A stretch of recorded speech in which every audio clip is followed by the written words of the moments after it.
Hello everyone, my name is Naomi. Welcome back to my channel. I know I haven't been on much lately.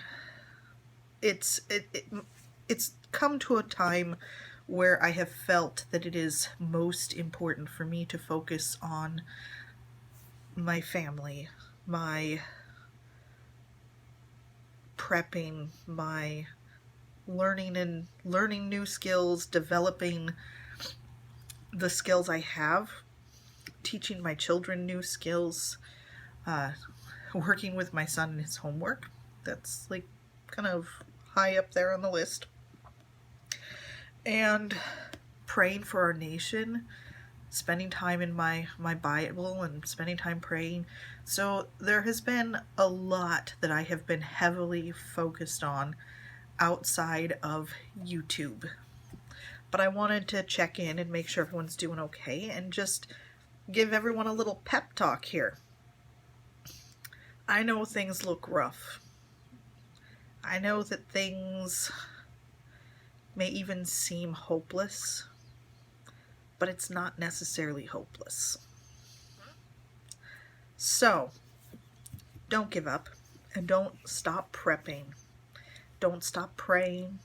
Don't stop developing your existing skills. Don't stop learning new skills. So, one of the things that I have been working on is teaching my daughter to crochet.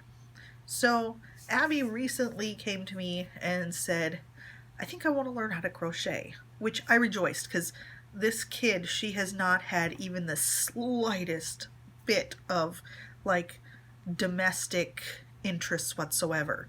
Doesn't like to clean, doesn't like to cook, zero interest, doesn't like to do any type of crafts, make anything, like any old school baking, any of the things that say women would have used to have done for their families. Zero interest. Zero. So I was a little bit surprised when she came to me and was like, I think I want to learn how to crochet. Can you teach me how to crochet? Which I thought was great. It's amazing. So I said, yeah, let's do this. And being that she had never done this, like she immediately was like, I want to make a blanket. And I was like, let's start just a little bit smaller here. So I bought some pattern books for dishcloths.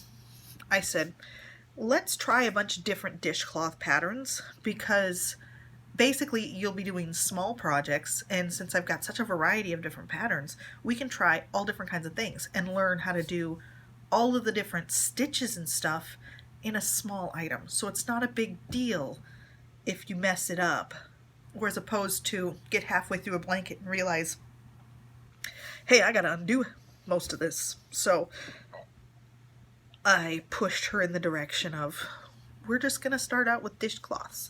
So we have been heavily focused on dishcloths lately. It was very rough at first. Very, very rough.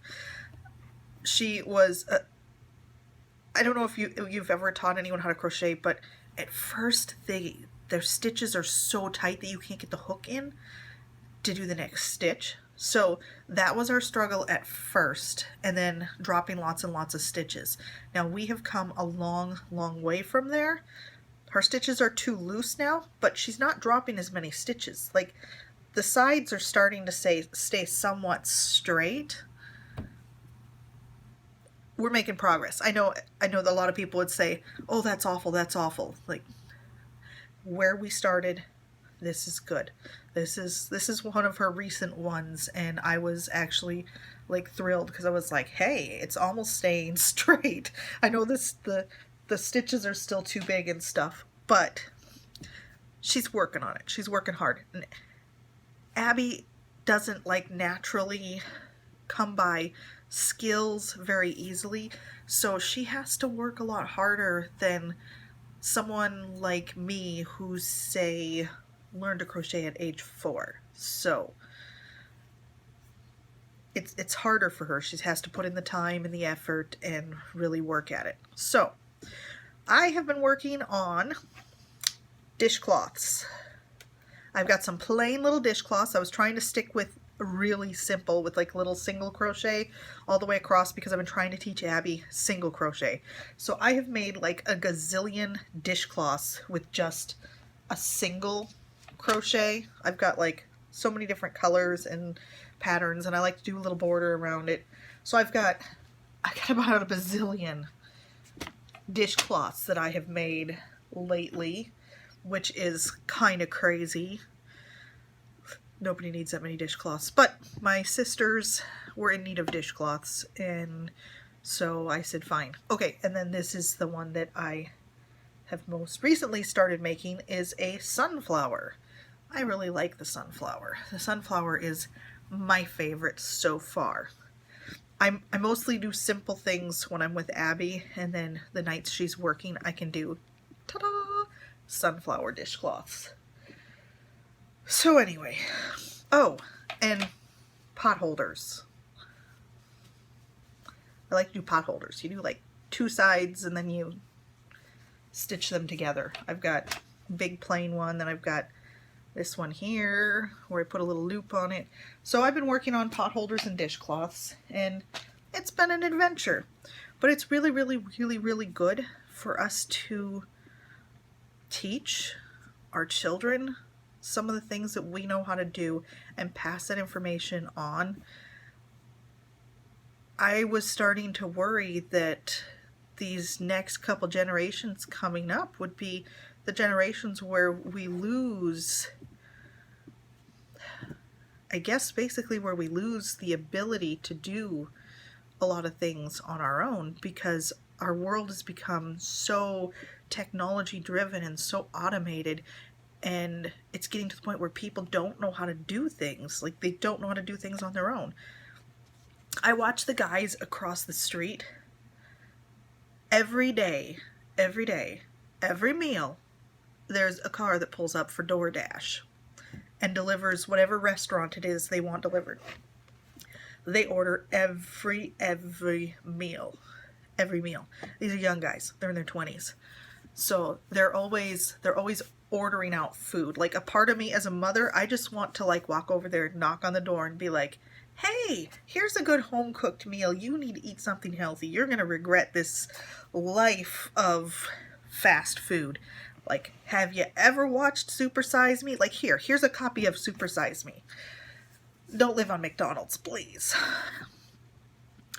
But I watch these guys ordering fast food all day, every day.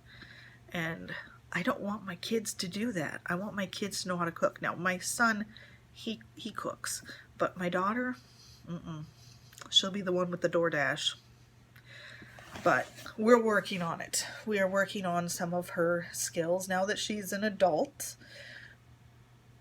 She's a little bit more willing to learn some things, and also since I confiscated her cell phone and she doesn't have any form of entertainment, now she's interested in learning how to do some different things. So that is a huge positive. That cell phone is a crutch. Okay, now that we've talked about what I've got going on lately with the crocheting and the gazillion dishcloths, like, I literally will have a mountain of dishcloths at this rate, but I told Abby we will do dishcloths until you got this and you're ready to do a blanket. She's got the yarn already for the blanket. She ordered it online. And I just want her to develop her skills a little bit better before she does a blanket and then is disappointed. She tried to do a scarf and it had a shell stitch, and I was like, Abby, you're not ready for the shell yet. You're not ready to follow an intricate pattern like that. And it's not like it's terribly intricate, but I want her to master single crochet. Let's just do single crochet until you got this. And then we will work on double crochet until you got this. And then we will work on treble crochet until you got this. Like we're just going to go through all the different stitches and we're going to practice them. We're going to practice. We're practice turning and not dropping stitches. And like, we're going to focus on the simple stuff until she's got it. Because once she's got the simple, the whole world opens up for her in the world of crochet, and she will know how to do pretty much everything. So that's what we've been up to, among other things. Now, just another quick note. Walmart has a clearance section. I don't know if many people realize this, but if money is tight or the inflation, the rising cost of food is a problem and it makes it really difficult for you to put away extra food, check the Walmart section, like the clearance section in the grocery department. You can usually, if you don't know where it is in your Walmart, ask one of the grocery workers. They'll know. I got a bunch. See this big can? Cream of mushroom soup. And there was other flavors too. There was tomato, vegetarian vegetable, and I don't know. There was like 4 or 5 flavors. And I got a bunch of them. But this right here, this huge can, it's 3 pounds and 1.5 ounces. It is a 49.5 ounce can. Big can. Here's my head. Here's the can. $1.50. Bought a bunch of them. They're in the clearance section because nobody wants Heinz cream of mushroom soup. You can make a lot of tuna casserole with the big can of cream of mushroom soup. So anytime I see like the big bulk size items in that clearance section, I'm like, oh hey, I'll find a use for it. I'll find a use for it. I do a lot of cooking. I can find a use for cream of mushroom. Green bean casserole takes cream of mushroom soup. Cream of mushroom soup, giant can for $1.50. Can't go wrong there. I don't remember what they were originally. I think they were around $5, something like that. But yeah, $1.50 for that big can. So always watch the clearance section because it may be a way to keep your pantry well stocked and prepared for emergencies or whatever else is coming. Here in Illinois, oops, you know my camera, I think it's moving. Here in Illinois, minimum wage is going up starting in January. Prices of everything are going to jump up again, just like they did last year. So, inflation is going to make it so that everything costs more. So, to a certain extent, to me, it makes sense to stock up well before the first of the year, because then it's less that we have to buy after minimum wage goes up and the cost of everything rises. Cost of everything is always rising here. So, and I know it's always rising everywhere, but somewhat keeping a well-stocked pantry may save you money. And finding deals like I found with these big cans of soup, that's great. And don't be too proud to shop at Aldi's. Aldi's has amazing prices. I shop at Aldi's all the time. I love Aldi's.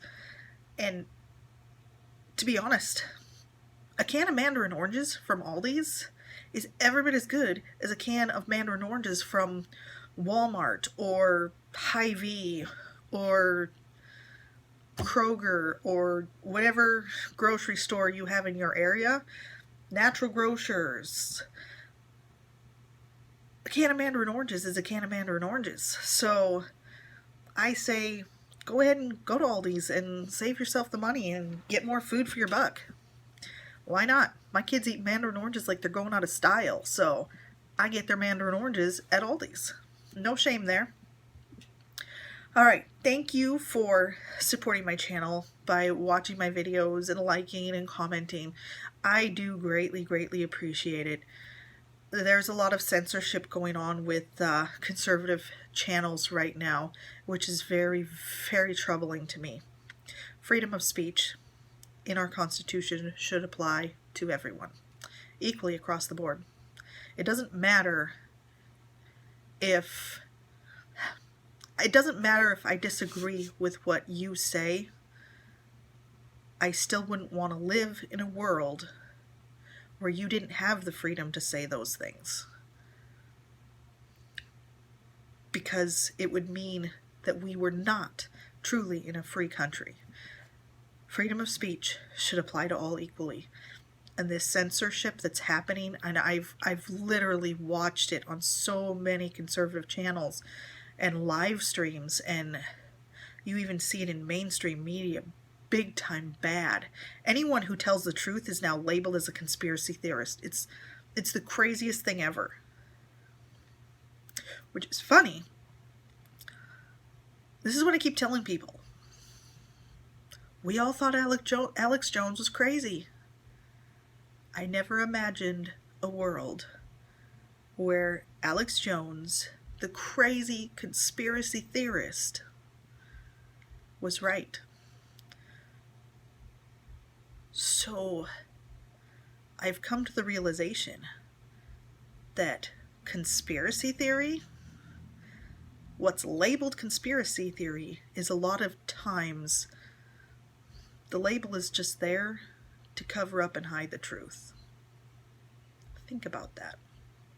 Okay, keep on prepping and stock up on some canned goods. Be prepared this winter. It's supposed to... I've heard mixed things. It's supposed to get cold, but then again, it's been rather mild thus far, so who knows? And be prepared for things like power outages. Make sure you got candles and extra blankets, wool blankets for your bed, because I don't know where you guys are from, but here in Illinois, it gets cold. So, thank you for watching. Have a wonderful day. Stay safe.